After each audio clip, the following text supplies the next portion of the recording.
Vamos falar do pacote fiscal anunciado hoje pelo governo Lula e pelo seu ministro Haddad.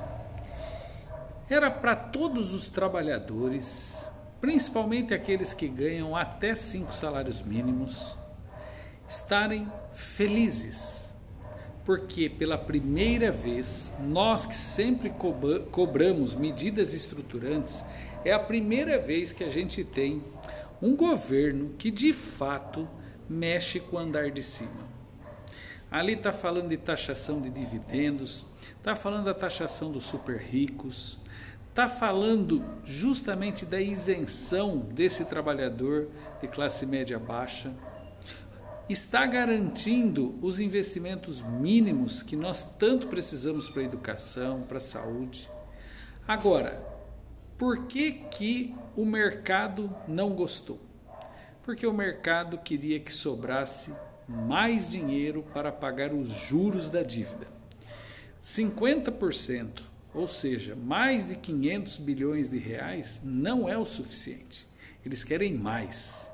Como diria um analista do UOL, eles queriam sangue. E o que o Lula fez foi tentar colocar um contrapeso para dizer: nós não vamos dar apenas os farelos para os pobres, como ele fez no primeiro e no segundo mandato. Nós vamos dar um pouquinho mais. Nós vamos dar, talvez, uma guia. Nós vamos dar uma possibilidade, de fato, desse país de diminuir as desigualdades que são seculares no nosso país.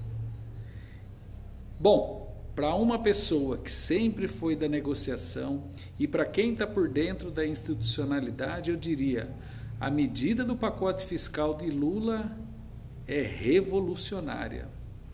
Mas aí eu pergunto, será que os trabalhadores têm essa consciência de tudo?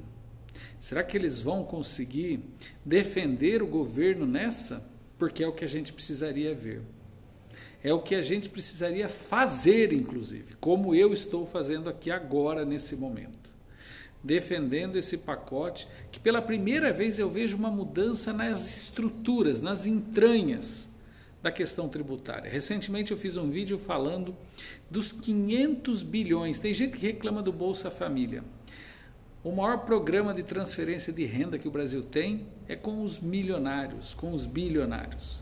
O Brasil tem mais de 500 bilhões de subsídios. Inclusive foi colocada uma trava que, se não alcançar o superávit, e se a gente não conseguir fazer com que o país tenha superávit e entre em déficit, inclusive, aí nesse caso os subsídios também serão afetados.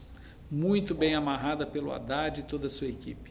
Mas a questão é, o maior pacote de transferência hoje de dinheiro público está na mão desses empresários. Inclusive a BRF lidera a lista com mais de 500 milhões. Isso aí que eu estou falando, 500 milhões de reais. O total de subsídios do nosso país chega a 500 bilhões.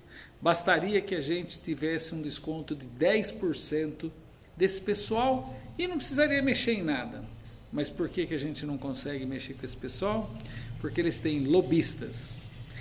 E os deputados, de modo geral, eles estão lá para servir a essas pessoas e não ao povo.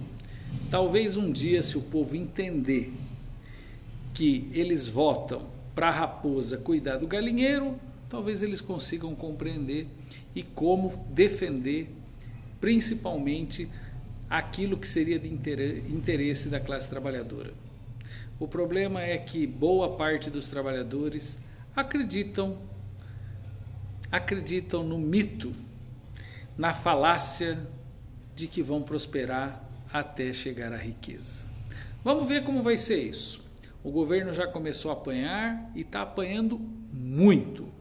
Agora vamos ver quem é que vai sair aí em defesa. Hoje eu vi aí, pelo menos numa das grandes imprensas, que é no UOL, uns 30% a 40% ali defendendo, mais uns 30% a 40% em cima do muro e aquela turma assanhada de sempre batendo.